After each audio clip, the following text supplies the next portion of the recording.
नमस्कार मित्रांनो, भारतातील सर्व ग्राहकांसाठी आनंदाची बातमी आहे। आता 22 सप्टेंबर पासून या वस्तू अत्यंत स्वस्त होणार आहे, कारण की भारत सरकारने 0% GST लागू केलेला आहे। GSTचे दर कमी केलेले आहे, त्यामुळे आता वस्तू खरेदी करताना ग्राहकांना कमी पैसे द्यावे लागणार आहे। केंद्र सरकारने सर्वसामान्य नागरिकांना GSTचे गिफ्ट दिले आहे। 22 सप्टेंबर म्हणजेच आजपासून सोमवारपासून या नवीन सुधारणा लागू होतील, त्यामुळे अनेक दैनंदिन वस्तू स्वस्त होतील। खाद्यपदार्थांसह इतर अनेक वस्तू स्वस्त होतील, त्यात इलेक्ट्रॉनिक्स उत्पादन, कार, दुचाकी, AC, TV सह इतर वस्तूंचा समावेश आहे।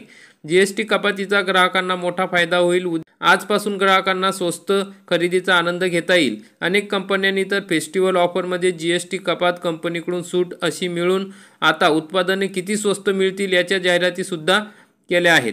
GST परिषदेने 3 सप्टेंबर रोजी एक मोठा निर्णय घेतला होता, त्यात GST कपातीचा निर्णय जाहीर झाला। आता देशात केवळ 2 GST स्लॅब असतील, 5% आणि 18%। यामध्ये वस्तूंचे वर्गीकरण होईल। 12 आणि 28% स्लॅब बंद करण्यात आलेला आहे। 12% स्लॅबमधील अनेक उत्पादनं आता 5% स्लॅबमध्ये आलेले आहेत, तर 28% स्लॅबमधील अनेक उत्पादने हे 18% स्लॅबमध्ये ठेवण्यात आलेली आहेत। तर काही वस्तूंवरील GST दर 0 करण्यात आलेला आहे। याचा अर्थ आता 22 सप्टेंबर नंतर या वस्तू उत्पादनावर 0 GST द्यावा लागेल, म्हणजेच या वस्तूवर कोणताच GST द्यावा लागणार नाही, कोणताच कर द्यावा लागणार नाही। यामुळे अनेक वस्तू खूप स्वस्त होतील। तर मग कोणकोणत्या वस्तू आहेत, तर या वस्तूंवर 0% GST द्यावा लागेल।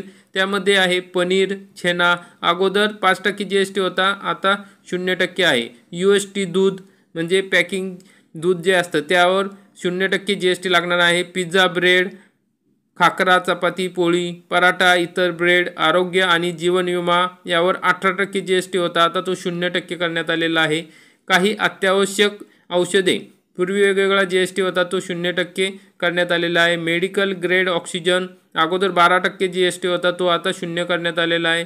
शार्पनर, क्रेयॉन आणि पेस्टल यापूर्वी 12% GST होता। कॉफी, नोटबुक, पेन्सिल, खोडरबर अगोदर 12% GST होता, आता त्यावर 0% GST करण्यात आलेले आहे। अशा प्रकारच्या अनेक वस्तू आहेत की ज्यावर 0% GST करण्यात आलेला आहे, त्यामुळे आता सर्वसामान्य ग्राहकांना दिलासा मिळालेला आहे। केंद्रीय अर्थमंत्री निर्मला सीतारामन यांच्या अध्यक्षतेखाली GST परिषदेने 3 सप्टेंबर रोजी GST कपातीचा निर्णय जाहीर केला होता, तर 22 सप्टेंबर पासून त्याची अंमलबजावणी घोषित केली होती। त्यानुसार आता देशात 5% आणि 18% असे 2 GST स्लॅब असतील। त्या आधारे वस्तू, उत्पादन आणि सेवांवर GST आकारण्यात येणार आहे।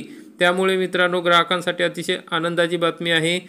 22 सप्टेंबरपासून मग आता वरीलप्रमाणे वस्तू स्वस्त होणार आहे, तुम्हाला कमी पैसे द्यावे लागणार आहे। व्हिडिओ आवडल्यास व्हिडिओला लाईक करा, चॅनलला सबस्क्राईब करा। धन्यवाद।